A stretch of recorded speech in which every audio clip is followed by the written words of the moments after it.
నమస్తే. This is Shaurya. Welcome to our channel. ఈ రోజు మనతో పాటు సీనియర్ పొలిటికల్ అనలిస్ట్ కృష్ణకుమారి గారు ఉన్నారు. వారితో మాట్లాడదాం. నమస్తే మ్యామ్.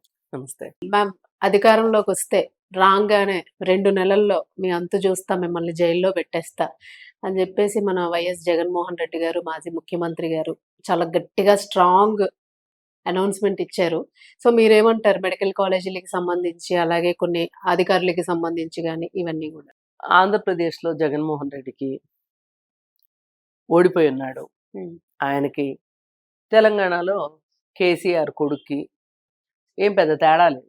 ఇక్కడ అధికారంలోకి వస్తుందనుకుని రాలేకపోయిన బీజేపీకి వీళ్ళకి ఎవరికి ఏం తేడా కనిపించట్లా. ఎందుకంటే ఆయనేమో ఇంకేముంది, నేను వచ్చేదాకా ఆగండి, నేను వచ్చాక అలా సంగతి చూస్తాను, నేను లేస్తే మనిషిని కాదని జగన్మోహన్ రెడ్డి అంటున్నారు. అవును. వీళ్ళేమో 3 నెలల్లో పడిపోద్ది, 6 నెలల్లో పడిపోద్ది గవర్నమెంట్ అని వీళ్ళు మాట్లాడారు. అవును.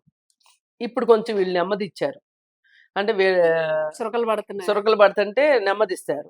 పైగా దానికి తోడు పంచాయతీ ఎలక్షన్స్ లో ఎంతో కొంత చొక్కెదురైన తర్వాత కాస్త దారికొచ్చారనిపిస్తుంది. అంటే రోజు రోజుకి మనం పుంజుకోలేకపోతున్నాము అనే సంగతి వాళ్ళకి అర్థమవుతూ ఇంకా మాట్లాడడం మానేశారు. అక్కడ ఆ పెద్ద మనిషికి ఏమో అసలు ఆ భయము, ఆ వెరపు అవేమీ లేవు కాబట్టి ఇదిగో నేను వచ్చేస్తున్నా, ఇదిగో నేను వచ్చేస్తున్నా, నేను వచ్చాక వాళ్ళ సంగతి చెప్తా, అసలు రాకముందు కూడా చెప్తా వాళ్ళ సంగతి అని మాట్లాడుతున్నాడు. అయితే రాకముందు ఎట్లా చెప్తాడయ్యా సంగతి అంటే, నిజంగా చెప్పదలుచుకున్నాడైతే అసెంబ్లీలో ప్రతిపక్ష నాయకుడిగా వచ్చి నువ్వు కాకుండా ఇంకో 10 మంది ప్రతి సమావేశంలోనూ పొద్దునుంచి సాయంత్రం దాకా ప్రజా సమస్యల మీద అసెంబ్లీని స్తంభింపజేయడం ఎట్లా అనే దాని మీద నువ్వు ఆలోచన చెయ్యి. కార్యాచరణ తీసుకో. నిన్ను ఎవరిని వద్దంటారా? నువ్వు ప్రజాక్షేత్రంలో ఓడిపోయినప్పటికీ కూడా అసెంబ్లీలో నీకు ఆ హక్కు ఉంది. ఇప్పుడు ఒక్కళ్ళు లేనోళ్ళు కూడా పోరాటాల రూపంలో నిరసన తెలియజేస్తున్నారు కమ్యూనిస్టులు. ఉన్నాను అని కనీసం గుర్తించడానికైనా నిల్చోండి. అట్లీస్ట్ ఆ ప్రాక్టీస్ కూడా లేదు. ఏది లేదు, మనకి ఏది లేదు. మనం రెస్ట్ తీసుకుంటాము. ఏరోప్లెయిన్ మోడ్ పెట్టుకొని సెల్ ఫోన్ లో పెట్టుకున్నట్టు నువ్వు బెంగళూరులో విశ్రాంతి తీసుకుంటావు. వారానికి ఒక రోజు కోర్టుకి వెళ్లాల్సింది వదిలేసేసి ఎక్కడికి, నీ కోట బంగ్లా ఉంది కదా, కోట బంగ్లాకి వచ్చేస్తావు. వచ్చేసేసి ప్యాలెస్ లోకి వచ్చేసేసి ప్యాలెస్ నుంచి ప్యాలెస్ కి అంతే అంతే. అంతేగాని ప్యాలెస్ నుంచి అసెంబ్లీకి రావాలని నువ్వు అనుకోవట్లే. పైగా మధ్యలో నీకు కొంచెం ఇష్టం ఉన్నా ఇష్టం లేకపోయినా మధ్యలో కోర్టుకు కూడా వెళ్ళాల్సి వస్తుంది. సరే, కోర్టుకు కూడా వెళ్తావు, అది వేరే విషయం. ఆ రోజు వస్తుంది వెళ్ళాల్సిన రోజు. కానీ నువ్వు అసెంబ్లీకి రాకోకుండా ఎన్ని రోజులు తప్పించుకుంటావు?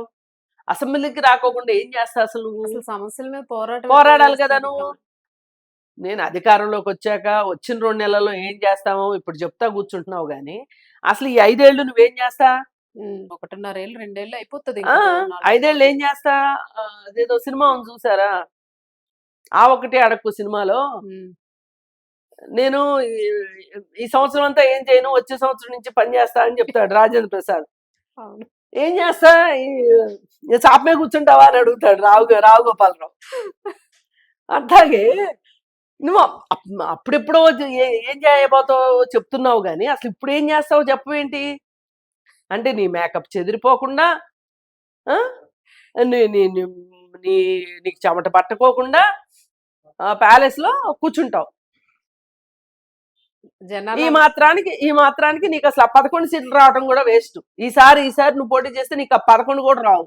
లిక్కర్ కేసులు అన్ని కంటిన్యూస్ ఒక్కొక్కరు. ఇప్పుడు భారతి గారికి కూడా ఇచ్చారు కదా, భారతీ సిమెంట్స్ కి సంబంధించి. అది ఇవన్నీ ప్రజలకు ఎంతవరకు పడతాయని నేను ఒప్పుకోను కానమ్మా. ఈ కేసులు ఇవన్నీ పక్కన పెట్టండి. కేసులు ఉన్నప్పటికీ కూడా ఈయన బెయిల్ మీద ఉంటేనే ఈయనకి ఓటేసి గెలిపించుకున్నారు ఆ జనాలు. ఇప్పుడు లెంపలేసుకున్నారు, అది వేరే విషయం. కానీ ఈయన ఆలోచించాల్సింది దేని గురించి? కేసుల గురించి కాదు. ఇంకా 3.5 సంవత్సరాలు ఉంది. 3.5 సంవత్సరాలు గుడ్డిగుర్రాలు పొడుదవుతావా నువ్వు, లేదా గుడ్డిగుర్రాలు కోస్తావా? నువ్వేనా గాడిదలు కాస్తానికి కూర్చున్నావా? నువ్వు అసెంబ్లీకి ఎందుకు రావు? అసెంబ్లీకి వచ్చి కదా మాట్లాడాలి. పైగా ఇంకోటి ఏం మాట్లాడతావు? మెడికల్ కాలేజీలో 40 కోట్లతో కట్టాల్సిందని, ఏది 140 కోట్లతో కట్టాల్సింది 1400 కోట్లు ఖర్చు పెట్టారా ఏదో చెప్తున్నాడు. లెక్క పిచ్చి లెక్క, కోటి సంతకాల సేకరణ ఇప్పుడు దాని మీదే అవన్నీ చెప్తున్నాడు కదా. మరి ఇట్లా మాట్లాడే పోలవరం రివర్స్ టెండరింగ్ చేసి ఏం చేశా, ఈ రోజుకి అవును. అతిగతి దాన్ని లేకుండా భ్రష్టు అయిపోయింది. పట్టించారు మొత్తాన్ని భ్రష్టు మొత్తం. పట్టించిన 5 ఏళ్ల పాటు కోల్డ్ స్టోరేజ్ లో పెట్టేశాడు. అవును. ఒక దారికి వచ్చిన ప్రాజెక్ట్ ని ఆపటం ఎట్లాగో నీకు తెలిసినంతగా ఈ ప్రపంచంలో ఎవరికీ తెలియదు. మళ్ళీ పైగా నువ్వు ఈ ఈ ఈ- ఈ ఈ చెత్తకాని కబుర్లన్నీ మాట్లాడుతున్నావు. ఉమ్. నేను వచ్చేస్తా, వచ్చి అంత చూస్తావు, జైల్లో పెడతావు. ఇప్పుడు పోయినసారి పెట్టారుగా, చంద్రబాబు నాయుడు పెడితే ఏమైంది? అవును. ఆ? ఇప్పుడు మీ మీ ఆవిడకి ఈడీ నోటీసులు వచ్చినాయి. ఆ, అదేదో ఇప్పుడు ఆ ఈడీ నోటీసులు వచ్చేసరికి మళ్ళీ బయటకు వచ్చాడు. ఉమ్. ఆ ఈడీ నోటీసులు రాకపోతే బయటకు వచ్చేవాడు కాదు. ఇప్పుడు ఇప్పుడు మామూలుగా పాము కలుగులోంచి పామును బయటికి తీయటానికి పాములోడు ఏం చేస్తాడు? బోరు బోరుతాడు. అట్లాగే ఇప్పుడు ఈ జగన్మోహన్ రెడ్డిని బయటికి రప్పించడానికి ఈడీ నోటీసులు వచ్చినాయి వాళ్ళ ఆవిడకి నోటీసులు వచ్చేసరికి లేదు లేదు, నువ్వు ఇట్లా రెస్ట్ తీసుకుంటే కాదు, మన మీద బాణాలు ఎక్కువ పెట్టేస్తారు, పద బయటికి అని చెప్పి బయటికి తీసుకొచ్చింది ఇప్పుడు ఆవిడ. బయటకు వచ్చి ఇప్పుడు ఇవన్నీ మాట్లాడుతున్నాడు. అందుకని ఏంటంటే అసలు ఆ కోటి సంతకాల సేకరణలో కూడా ఎవరు సంతకాలు చేయట్లేదండి. ఉద్యమ రూపం తీసుకున్నాడమ్మా. అది తప్పేమీ కాదు. సంతకాల సేకరణ అనేది తప్పే కాదు.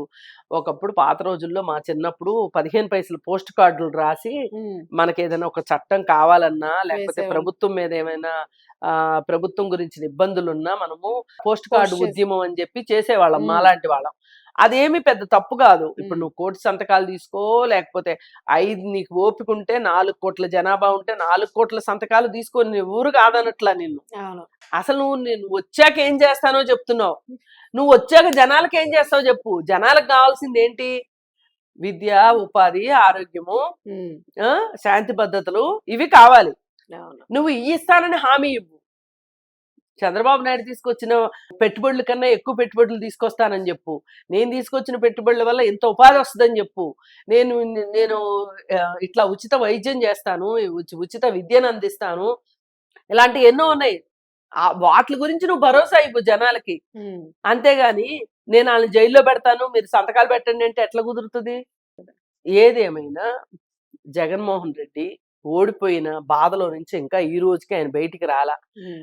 ఎప్పుడు నేను మళ్ళీ అధికారంలోకి వస్తానా, ఎప్పుడు నేను మళ్ళీ మంత్రదండం తిప్పుతానా, తిప్పి వీళ్ళందరినీ లోపలేస్తానా, ఈయనేదో ఒక పాతకాలపు పురాతన కాలం నాటి జానపద సినిమా చూస్తున్నా, పాతాళ భైరవి సినిమా తీసుకొద్దామని చూస్తున్నాడు. ఉమ్. అది కాదు, ఇవాళ అవతారకు వెళ్ళిపోయింది సమాజం. అది అదే ఇక్కడ చుట్టుపక్కల కూడా ఏం కనిపించట్లేదు అధికారంలో ఆయన కాన్ఫిడెన్స్. ఆహా, ఇప్పుడు ఇవాళ ప్రపంచం అవతార్ దగ్గరికి వెళ్ళిపోయింది. నువ్వు ఇంకా పాతాళ భైరవి కబుర్లు చెప్తానంటే ఎట్ట కుదురుద్ది? నేను వచ్చేస్తున్నా, నేను వచ్చేసా, నేను తీసుకెళ్లి జైల్లో పెట్టేస్తా. ఇప్పుడు జనాలకు కావాల్సింది చంద్రబాబు నాయుడు ఇంకొకళ్ళు జైలుకి వెళ్ళడం కాదు. వాళ్ళకి ఉపాధి ఏంటి? అంతే. వాళ్ళ పిల్లలు చదువుకోవటానికి బడులు ఎంతవరకు ఉన్నాయి, వాళ్ళు హాస్పిటల్కి వెళ్తే వైద్యం ఎట్లా జరుగుతుంది, అది జనాలకు కావాల్సింది. ధరలు అదుపులో ఉన్నాయా లేదా, లేకపోతే నిత్యావసర వస్తువులు పంపిణీ సరిగా జరుగుతుందా లేదా, పెన్షన్లు టైంకి ఇస్తున్నారా లేదా, ఈ రైతులకు ఎరువులు అందుతున్నాయా లేదా, ఇవి కావాల్సింది. నువ్వు వీటి కోసము ఇవన్నీ ప్రభుత్వం సజావుగా చేసేటట్లుగా నువ్వు ఉద్యమాలు చెయ్యి, నువ్వు భరోసాగా ఉండు. అంతేగా నువ్వు ఎలహంకాలో కూర్చొని ఇక్కడ కబుర్లు చెప్తే ఎట్ట కుదురుద్ది? అల్లుడు వచ్చిందాక అమావాస్య ఆగుద్దా? ఆగదు కదా. అందుకని జగన్మోహన్ రెడ్డి పూర్తిగా నైరాస్యంలో మతి భ్రమించి మాట్లాడుతున్నాడు. నేను వచ్చాక ఏం చేస్తాననేది చెప్తున్నాడు. ఇవన్నీ కాదు. ఏదేమైనా ఇంత పదవీకాంక్ష ఉండటం కరెక్ట్ కాదు. అతని రాజకీయ జీవితానికి కూడా సమాధి అవుతుంది అని అనిపిస్తుంది. సరే, ఏది ఏమైనా జనాలకు పనికిరాని నాయకుడి గురించి మనం ఎంత మాట్లాడుకున్నా వేస్ట్. మాట్లాడుకోవటం ఆపేసేసి అతను ఉనికినే అసలు మనం పట్టించుకోకపోవటమే మంచిది. అతను ఎన్ని శాపనార్థాలు పెట్టినా, ఎన్ని తిట్లు తిట్టినా అవన్నీ ఈ కాలానికి పనికొచ్చే వ్యవహారాలు కాదు. సో నేను పాతాళ భైరవి దగ్గరే ఉంటాను అంటే ఆయన ఉండటమే. కాలం అయితే ముందుకు పరిగెడుతుంది, కాలంతో పాటు మనం కూడా ముందుకెళ్ళాలి. Right, thank you.